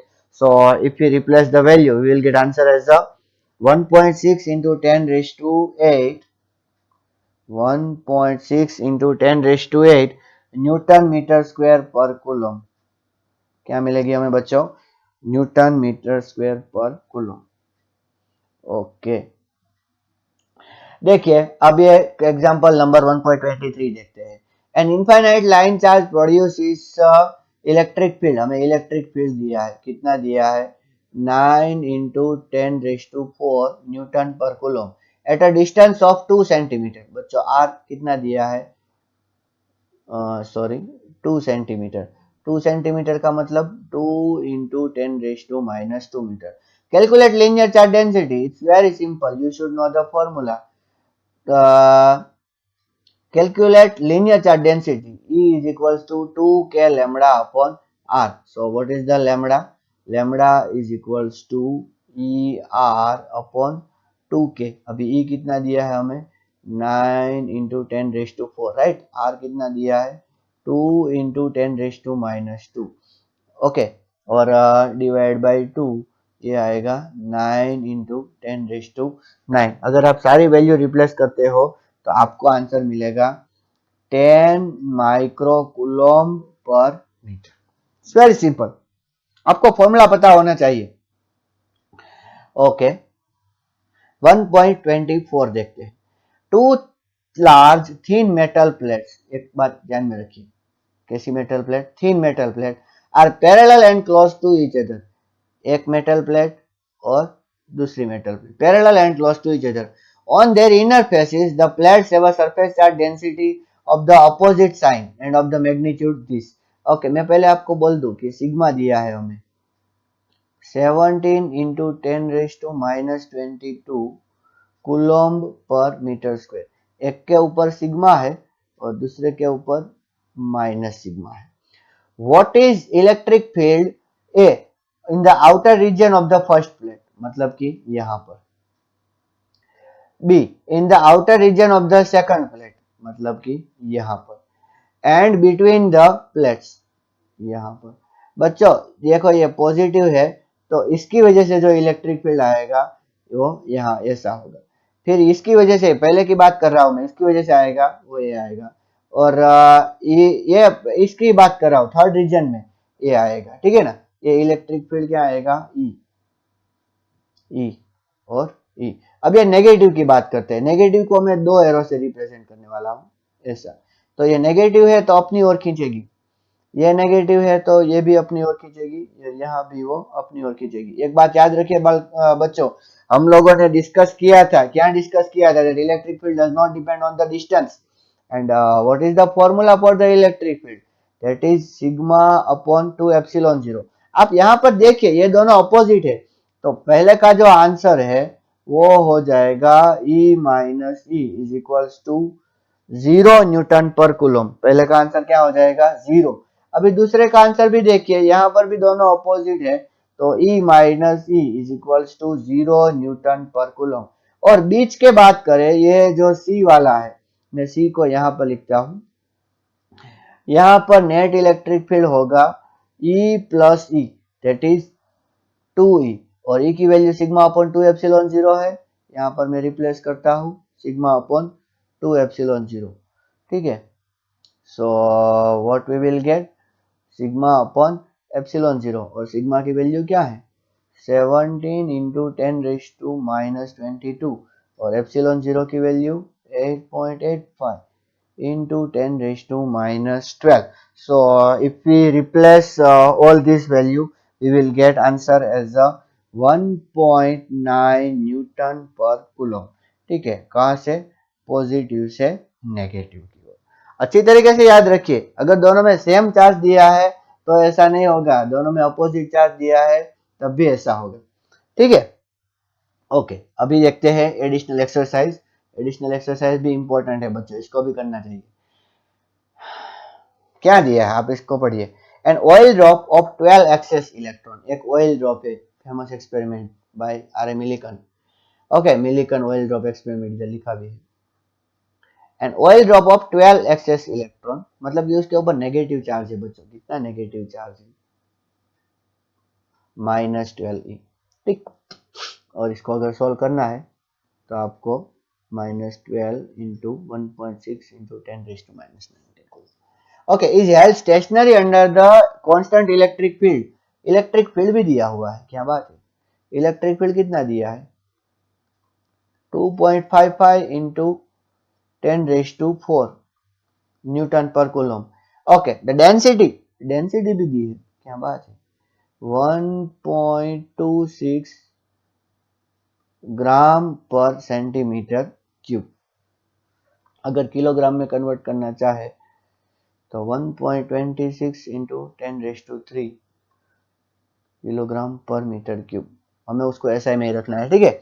ओके, इज हेल्ड स्टेशनरी रखा है ना, देखिए यहाँ पर स्टेशनरी, तो इसका मतलब क्या है बच्चों कि इसके ऊपर दो फोर्स लग रहे होंगे।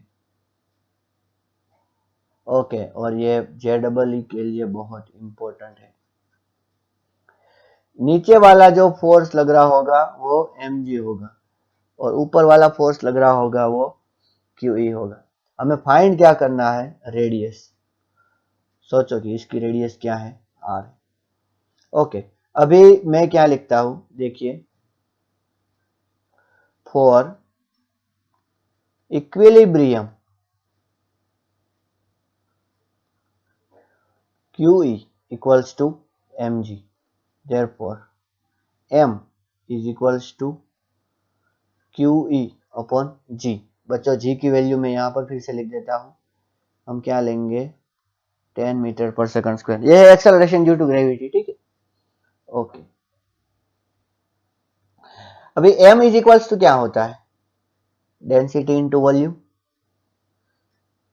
इज इक्वल्स टू क्या आएगा, QE upon G, implies volume क्या होता है, स्फेरिकल ड्रॉप है, so volume of the sphere is 4/3 pi R cube, QE upon G, ठीक है।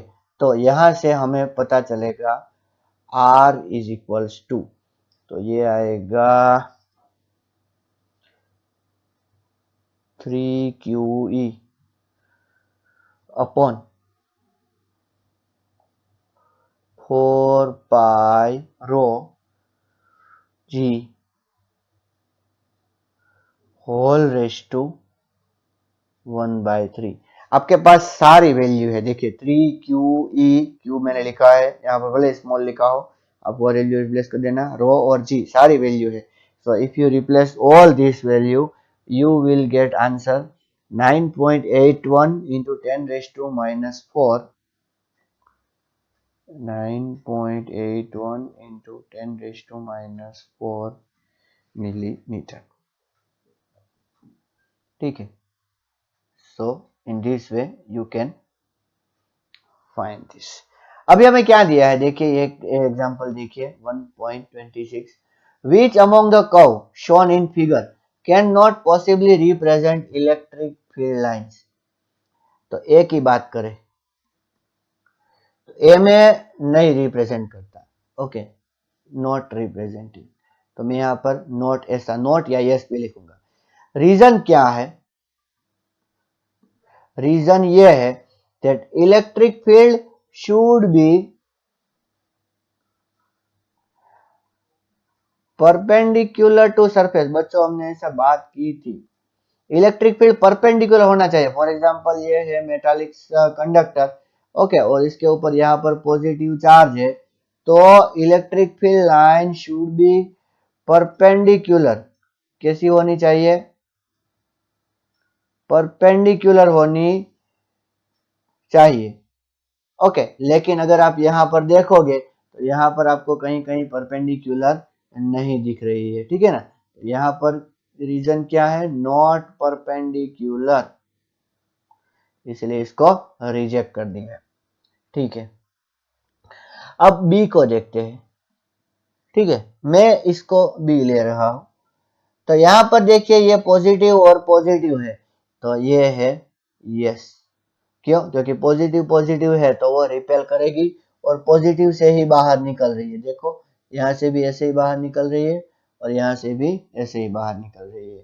फिर सी में यहाँ बोलूंगा तो देखिए यहाँ पर ये नेगेटिव चार्ज है और फिर भी यहाँ से बाहर निकल रही है, तो यहाँ पर हमारा आंसर क्या होगा, नॉट, ओके। तो आंसर क्यों, क्योंकि electric field line can't start from negative charge, बहुत इंपॉर्टेंट चीज है बच्चों, ठीक है। मैं डी ले लेता हूं। अभी इसको आप अगर ध्यान से देखोगे तो ये पॉजिटिव है, ये पॉजिटिव है और ये भी पॉजिटिव है, तो यहां से इलेक्ट्रिक फील्ड लाइन ऐसे जा रही है, तो इस पॉजिटिव से बाहर निकली, इससे मुझे कोई एतराज नहीं है, लेकिन इसके अंदर नहीं जानी चाहिए थी, इसके अंदर चली गई, दैट्स व्हाई ये भी क्या आएगी, नॉट, ठीक है। क्या बोलता हूं मैं, electric field can't end at positive charge, positive charge पे वो एंड नहीं हो सकती, ठीक है, स्ट्रिक्टली उसे रूल फॉलो करने पड़ेंगे बच्चों। अभी ई, तो ये वाला सबसे बड़ा फॉल्ट, देखिए ये सर्कल जो बन रहा है ना, तो आंसर क्या आएगा, नो, क्यों, electric field can't form closed loop, वो क्लोज्ड लूप नहीं बना सकती, ओके, अलाउड ही नहीं है उसके लिए, so the answer is no. अभी देखते हैं एग्जांपल 1.27, ठीक है बच्चों, अगर आप बोर हो चुके हो थोड़े से तो पॉज करके थोड़ा सा फ्रेश होके आए, ठीक है, लेकिन आज हम पूरी एक्सरसाइज कंप्लीट करेंगे। In a certain region of a space electric field is along the Z direction. अच्छा, तो इलेक्ट्रिक फील्ड कौन सी डायरेक्शन में है बच्चों? जेड डायरेक्शन में। ठीक, the magnitude of the electric field is however not constant but increases uniformly along positive z direction at the rate of, देखो ये इंक्रीज हो रहा है, तो कहने का मतलब डी अपॉन डी आर दिया है, कितना है 10⁵ न्यूटन पर कूलम पर मीटर, मतलब कि 1 मीटर जाएगा तो 10⁵ जितना इंक्रीज हो जाएगा। व्हाट इज द फोर्स, हम फाइंड क्या करना है, फोर्स, और दूसरा torque experienced by the system having total dipole moment equal to 10⁻⁻⁷। तो दूसरी इंफॉर्मेशन हमें डाइपोल मोमेंट की दी है बच्चों, कितनी 10⁻⁷ किलोमीटर इन नेगेटिव जेड डायरेक्शन। ठीक है बच्चों, एक बात मैं आपको याद दिला दूं, हमने ऐसा पढ़ा था 11th में, force is equals to negative of derivative of potential energy with respect to distance। Okay, मतलब कि इसको अगर हम वर्ड में लिखे तो क्या आएगा, force is negative potential energy gradient. ठीक है, और ये एग्जांपल भी JEE और नीट के लिए बहुत इंपॉर्टेंट है बच्चों। अच्छा, तो देखिए अच्छी तरीके से डायरेक्टली हमें पता चल जाएगा, यहाँ पर ऐसा कुछ नहीं है, ये पोटेंशियल एनर्जी का फॉर्मूला होता है -PE cos थीटा। ठीक, अभी ये माइनस माइनस प्लस हो जाएगा और डाइपोल मोमेंट तो कांस्टेंट है, into DDR of E, cos 0 आएगा, सो cos 0 इक्वल टू 1, जो कि दोनों z डायरेक्शन में है। एंड p दिया हुआ है हमें, p कितना दिया हुआ है 10⁻⁷, और d/dr भी दिया है, कितना दिया है 10⁵। सो what is the answer 10⁻² Newton. ये हो गया हमारा फोर्स। दूसरा क्या दिया है, टॉर्क। अभी दोनों सेम डायरेक्शन में है बच्चों, दोनों सेम डायरेक्शन में है, तो torque is equals to PE sin theta is equals to PE sin 0 is equals to 0 newton metre. Same direction में है इसीलिए उस पर टॉर्क नहीं लगेगा। आइए देखते हैं next example 1.28। A conductor A has a cavity shown in figure, is given a charge Q. Show that entire charge must appear on the outer surface of the conductor। देखिए ये बहुत बेसिक सम है और ये JEE और NEET के लिए बहुत इंपॉर्टेंट है।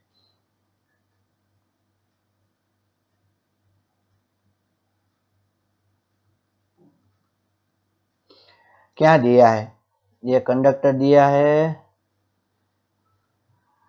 ठीक, और ये है, देखिए ये पूरा उसका मटेरियल है, ठीक है, ऐसा कंसीडर कीजिए। और ये क्या है, केविटी, ठीक है, इस गिवन अ चार्ज Q, कितना चार्ज दिया है Q, केविटी के अंदर कितना चार्ज दिया है Q, ऐसा। ओके, शो दैट, हमें शो करना है एंटायर चार्ज मस्ट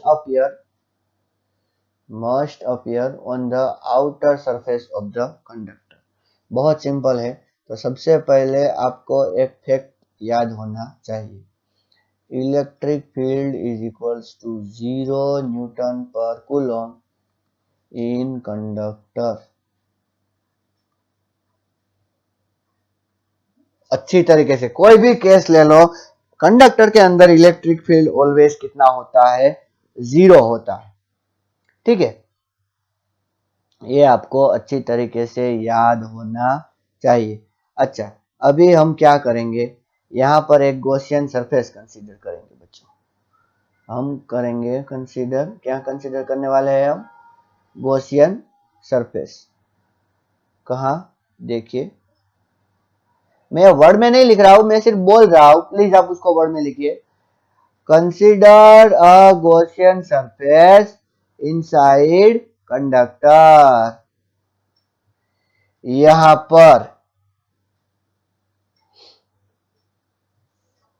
ठीक है, अभी यहां पर हमने जब गॉसियन सरफेस कंसीडर कर ली है तो क्या होगा?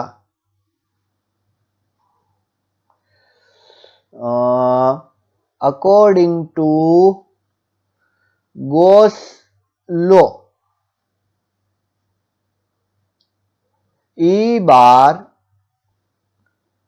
डॉट ds बार, या तो da बार लिख सकते हो, is equals to Q enclosed upon epsilon 0 होता है। अच्छी तरीके से देखिए, लेकिन यहां पर क्या है? E equals to, sorry E into, अगर आप ए ले लो पूरी जो सरफेस है, is equals to Q enclosed upon epsilon 0। Okay, but E equals to 0। क्यों? क्यों 0 है? Because given Gaussian surface is in conductor. Gaussian surface किस में है? कंडक्टर में है। तो इसका मतलब क्या हुआ बच्चों कि क्यू एनक्लोज भी क्या होना चाहिए? 0 होना चाहिए। अब यहां पर मेन पॉइंट है, क्यू एनक्लोज 0 होना चाहिए। आप बोलोगे सर क्यू एनक्लोज तो यहां पर देखिए, ये गॉसियन सरफेस जो पूरी है, ठीक है, ये गॉसियन सरफेस हम बात करें तो सोचो कि यहां पर कोई चार्ज की बात ना सोचे, लेकिन ये चार्ज तो क्यू है, तो इसके अंदर तो क्यू चार्ज एनक्लोज है ना। लेकिन ऐसा नहीं है बच्चों, जैसे ही हम क्यू चार्ज यहां पर रखते हैं तो क्या होता है, देखिए, जैसे ही हम क्यू, वो कौन सा चार्ज रखा हमने? पॉजिटिव चार्ज रखा कि नेगेटिव रखा? पॉजिटिव रखा। तो यहां से सरफेस के ऊपर से थोड़े से इलेक्ट्रॉन यहां आके इंड्यूस हो जाते हैं। कितने इलेक्ट्रॉन आएंगे? टोटल चार्ज हमें 0 करना है ना। सोचो कि ये इंड्यूस चार्ज कितना हुआ? Q। तो हमें क्या करना है? Q plus Q equal to 0 करना है। तो Q इज इक्वल टू क्या करना होगा? Minus Q। ओके, अब कंडक्टर तो ऑलरेडी न्यूट्रल है, कंडक्टर इज ऑलरेडी न्यूट्रल। मतलब क्या हुआ कि इसके ऊपर यहां पर अगर नेगेटिव चार्ज आ गया बच्चों, यहां पर नेगेटिव, तो ये इलेक्ट्रॉन जहां से आए हैं वहां पर तो वैकेंट स्पेस हो जाएगी ना। तो वहां पर जब वैकेंट स्पेस हो जाएगी तो यहां कितना चार्ज आएगा? ये जो सरफेस की बात कर रहा हूं मैं। Okay, therefore charge appeared on surface equals to negative of Q. So negative of minus Q, that is Q. तो इसका मतलब हमें क्या पता चला कि हमने अगर अंदर चार्ज Q रखा तो बाहर भी कितना चार्ज इंड्यूस होगा? Q। अच्छी तरीके से देखिए, ठीक है ना। कैसे? देखिए, मैं फिर से आपको बोल देता हूं कि कंडक्टर के अंदर इलेक्ट्रिक फील्ड 0 होता है। हमने जो गॉसियन सरफेस कंसीडर की वो कंडक्टर के अंदर थी, वहां पर इलेक्ट्रिक फील्ड 0 है, लेकिन चार्ज एनक्लोज अगर देखें तो वहां पर Q है। तो हम क्या इमेजिन करेंगे कि नेगेटिव चार्ज अंदर आ गया है, और नेगेटिव चार्ज अंदर आ गया है।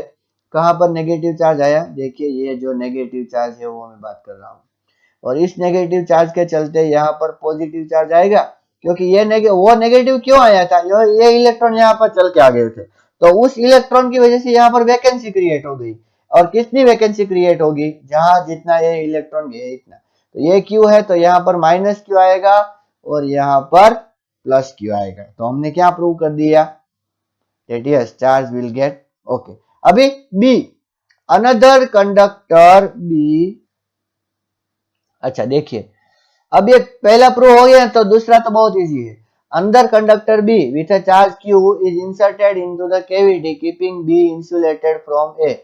Show that total charge on outside surface is Q plus Q. ठीक है, एक सेंटेंस में लिखता हूं, बहुत अच्छी तरीके से आप इसको प्लीज नोट कीजिए। हमने कैविटी के अंदर चार्ज Q रखा था, तो हमें सरफेस पे कितना चार्ज मिला? Q। ठीक है, तो यहां पर मैं आपको ये एक पॉइंट देता हूं, whatever charge placed in cavity, same charge get induced on surface. Surface पे भी वही चार्ज इंड्यूस होगा, तो इसका मतलब सरफेस पे कितना चार्ज इंड्यूस होगा? सरफेस पे चार्ज इंड्यूस होगा Q प्लस Q। ठीक है, अभी तीसरा क्या है, अच्छी तरीके से देखिए, C।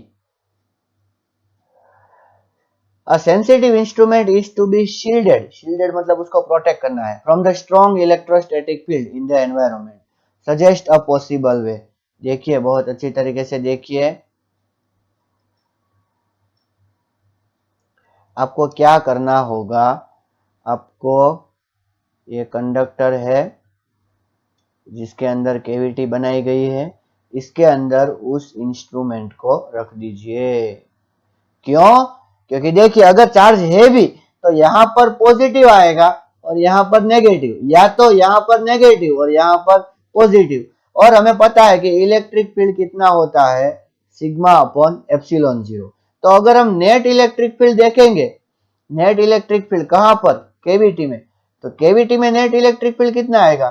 Sigma upon epsilon 0 minus sigma upon epsilon 0, 0 newton पर कूलम। क्यों? क्योंकि अगर इस पॉजिटिव की बात करें तो इसकी वजह से ऐसे आएगा, और इस नेगेटिव की बात करें तो इसकी वजह से ऐसा आएगा, या अगर इस नेगेटिव की बात करें तो इसकी वजह से ऊपर आएगा, और पॉजिटिव की बात करें तो ऐसे आएगा। ये दोनों कैंसिल कर देंगे, ये भी दोनों कैंसिल करेंगे, तो net electric field will be 0। अब हमें पता है कि किसी चार्ज पे फोर्स तभी लग सकता है जब वो किसी इलेक्ट्रिक फील्ड में हो, लेकिन जब हमने उसको कैविटी में प्लेस कर दिया है और कैविटी में इलेक्ट्रिक फील्ड है ही नहीं, तो कंडक्टर पे भले ही कितना चार्ज हो, उसको 0 न्यूटन पर कूलम वाली कैविटी में प्लेस किया है, इसलिए उस पर कितना फोर्स लगेगा? 0 Newton. So what is the solution? Place instrument in cavity. Instrument को कहां रिप्लेस करना चाहिए? प्लेस करना चाहिए बच्चों कैविटी में। ठीक है, ओके। फिर एग्जांपल नंबर 1.29 देखिए। A hollow charge conductor has a tiny hole into its surface। ठीक है, एक होलो चार्ज कंडक्टर में यहां पर ड्रॉ करता हूं, फुटबॉल जैसा कुछ समझिए। ठीक है, ये भी JEE के लिए और नीट के लिए बहुत इंपॉर्टेंट सोचने वाले एग्जांपल है सारे। ओके, अब इसमें एक होल क्रिएट हो गया। ठीक है, सोचो कि जहां से हम हवा भरते हैं वो होल, ये क्या है? होल। ये होलो है। ठीक है, और यहां पर क्या हो गया? होल हो गया, सॉरी, हमने वहां पर क्या क्रिएट कर दिया?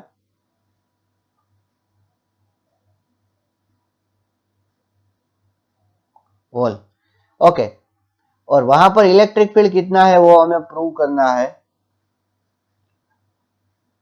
Sigma upon 2 epsilon 0 n cap, where n is a unit vector in a outward direction. ये आउटवर्ड है।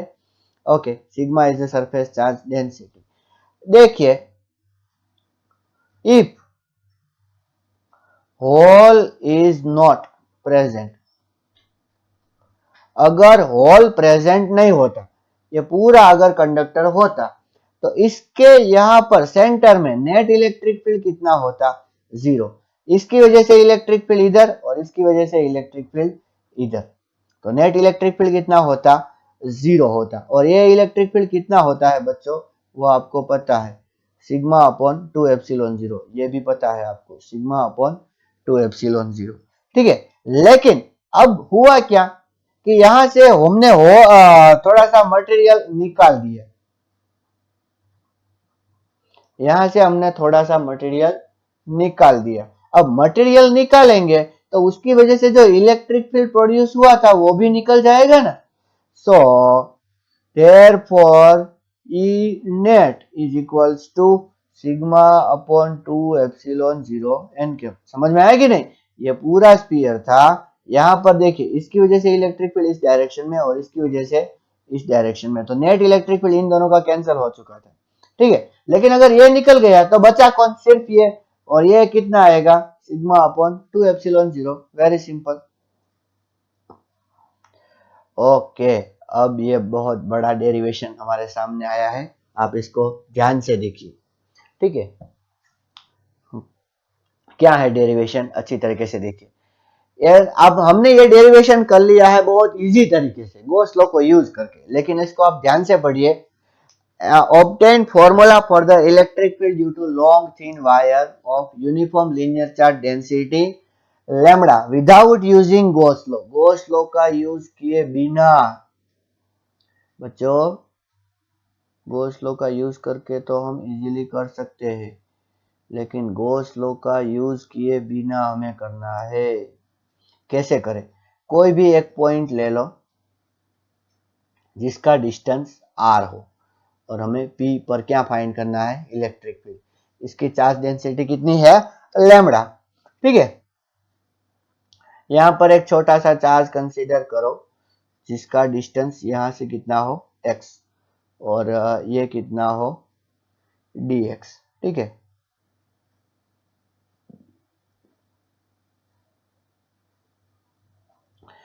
ओके, सोचो ये है थीटा और ये है डी थीटा, ओके, और इसके ऊपर चार्ज कितना है? D Q. तो यहाँ पर इलेक्ट्रिक फील्ड कितना आएगा? डी आएगा, ठीक। यहाँ पर एक्स डिस्टेंस पे हमने किया था, ठीक उसी तरह यहाँ पर भी कंसीडर कर लो। ओके, ये भी एक्स डिस्टेंस ही ले लो, ये कितना आएगा? D x.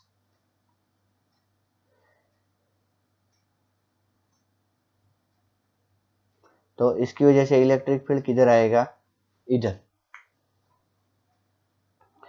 तो ये होगा डी, ठीक है।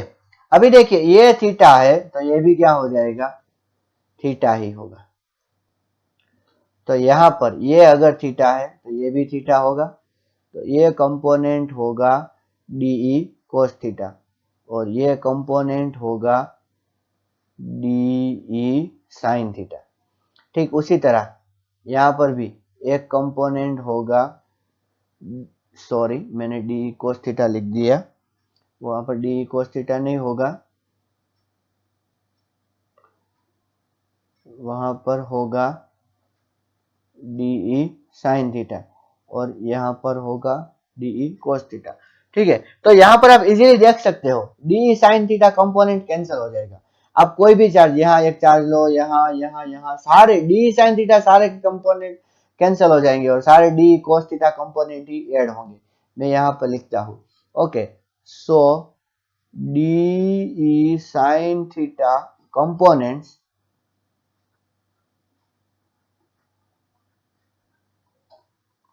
get cancelled, okay। Therefore net electric field is equals to integration D cos theta. अच्छी तरीके से देखिए डी cos थीटा ही आएगा, आप प्लीज 2d cos थीटा मत कंसीडर करो। क्यों? क्योंकि 2d cos थीटा नहीं, सारे d cos theta component add हो रहे हैं। ऐसा सोचो infinite d cos theta component है, तो उन सारे d cos थीटा कंपोनेंट को हम क्या करने जा रहे हैं? ऐड करने जा रहे हैं।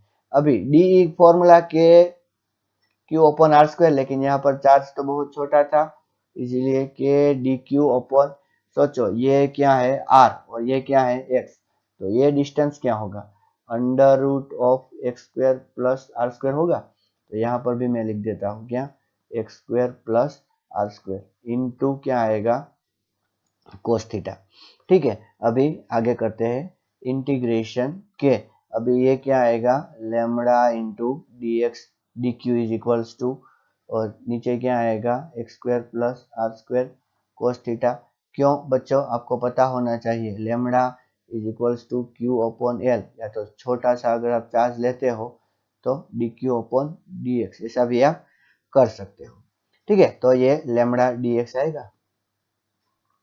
इंटीग्रेशन के लेमड़ा, ठीक है, यहाँ पर डी एक्स है, उसको आप क्या लिख सकते हो, देखिए यहाँ पर डी एक्स है, तो मैं यहाँ पर सोचो, यहाँ पर मैं इसको डी एक्स ही रखता हूँ, ये कोस थीटा है और x square plus r square. इस डायग्राम में अच्छी तरीके से देखिए आप, ये क्या है थीटा है, ये क्या है एक्स है, और ये क्या है आर है। ठीक है, so what is tan theta? Tan theta is equals to x upon r, so x is equals to r tan theta. Okay, therefore dx is equals to r tan theta का integration क्या होगा, sec square theta d theta. ठीक है, okay, तो यहां पर हम ऐसा रखते हैं, therefore e is equals to integration k lambda dx का क्या होगा, r sec square theta d theta upon x square को क्या रखता हूं मैं, r square tan square theta plus r square. ठीक है, अच्छा, बहुत सारे बच्चों को, जो नीट वाले बच्चे हैं जो प्रिपेयर कर रहे हैं, उनको ये समझ में नहीं आया होगा। देखिए x is equals to r tan theta है, तो dx अपॉन डी थीटा कीजिए, तो ये r कांस्टेंट है, और टेन थीटा का डेरिवेटिव क्या होगा, टेन थीटा का डेरिवेटिव होगा सेक्स स्क्वायर थीटा, ये आपको याद होना चाहिए। तो यहाँ पर हम क्या लिख सकते हैं, r sex square theta d theta. ठीक है, ओके, और यहाँ पर कोस थीटा लिखना बाकी रह गया। अगर हम इसको सॉल्व करते हैं तो के लेमड़ा बाहर आ जाएगा, आर सेक्स स्क्वायर थीटा, और नीचे देखिए आर स्क्वायर, और यहाँ पर अगर आर स्क्वायर कॉमन निकालेंगे तो one plus ten square theta होगा, और one plus ten square theta क्या होता है, सेक्स स्क्वायर थीटा होता है। ओके, तो कोस थीटा डी थीटा। ठीक, अभी आगे करें अगर इसको, तो क्या आएगा, के लेमड़ा, ये एक आर आर कैंसिल हो जाएगा, तो के लेमड़ा अपॉन आर, देखिए यहाँ पर सेक्स स्क्वायर थीटा कैंसिल हो गया, तो क्या आएगा कोस थीटा डी थीटा। बच्चों k lambda upon r, cos theta का इंटीग्रेशन क्या होता है, साइन थीटा। अब लिमिट हम कहां से कहां रिप्लेस करेंगे, माइनस पाई बाई टू से लेके पाई बाई टू। क्यों, देखिए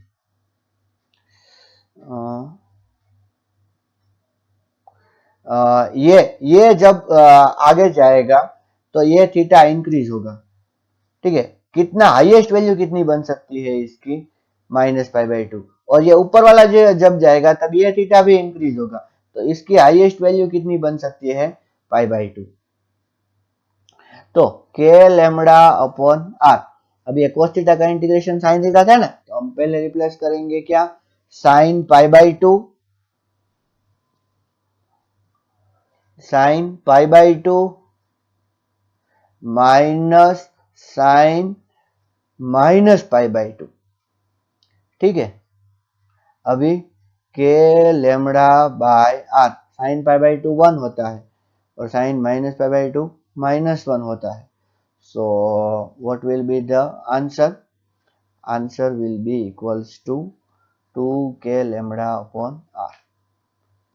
okay, so this is the answer. ये बहुत कॉम्प्लेक्स हो गया, अगर गॉस लॉ का यूज करते तो बहुत ही इजी हो जाता, और अगर इसकी हम डायरेक्शन फाइंड करना चाहे तो क्या होगा, 2k lambda upon r into r के।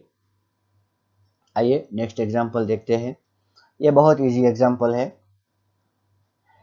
क्या दिया है आप अच्छी तरीके से पढ़िए, पॉज करके पढ़िए। न्यूट्रॉन और प्रोटॉन में अप क्वार्क और डाउन क्वार्क है। ठीक है, तो up quark is equals to क्या है बच्चों? Up quark is equals to है, हमें दिया है, क्या दिया है, 2/3e। ठीक है, और down quark is equals to क्या दिया है, -1/3e। अभी न्यूट्रॉन कैसा होता है? न्यूट्रॉन तो न्यूट्रल होता है। ठीक है, तो देखिए अगर आप 2/3 -1/3 -1/3 ऐसा करते हो इंटू ई, तो आपको 0 कूलम मिलेगा ना। अभी 2/3 क्या हो गया, u, -1/3 d, u d d, तो u d d equal to क्या हो गया, न्यूट्रॉन। ठीक उसी तरह अगर आप 2/3 प्लस 2/3 -1/3 इंटू ई करते हो, तो देखिए 2 + 2 4 -1 3 3/3 1, सो ई, और ये किस पे चार्ज होता है, प्रोटॉन पे। तो प्रोटॉन इज इक्वल्स टू क्या हो गया, यू यू डी। तो यही तो हमें जानना है कि न्यूट्रॉन में कितने अप क्वार्क और कितने डाउन क्वार्क हो गए, और प्रोटॉन में कितने अप क्वार्क और कितने डाउन क्वार्क हो गए। अभी example 1.32, consider an arbitrary electrostatic field configuration. A small test charge is placed at the null point. Okay, देखिए अच्छी तरीके से, एक चार्ज है Q1 और दूसरा चार्ज है Q2। ठीक है, और नल पॉइंट कहीं यहां पर है। ये क्या है बच्चों, नल पॉइंट। ठीक है, show that equilibrium of test charge is necessarily unstable. अच्छा देखिए, ये अगर पॉजिटिव है, सोचो ये भी क्या है, पॉजिटिव है, और ये अगर नेगेटिव है, इस नेगेटिव को थोड़ा सा यहां पर लेके आओ, तो ये पॉजिटिव उसको ज्यादा अट्रैक्ट करेगा और ये पॉजिटिव उसको कम अट्रैक्ट करेगा। तो जब अगर आपने थोड़ा सा भी उसे डिस्टर्ब किया तो क्या आएगा, ये सडनली इस साइड आ जाएगा। देखिए एक स्फीयर लेता हूं मैं, यहां पर मैंने एक चीज रखी है, और एक स्फीयर लेता हूं, मैंने यहां पर वही चीज रखी है।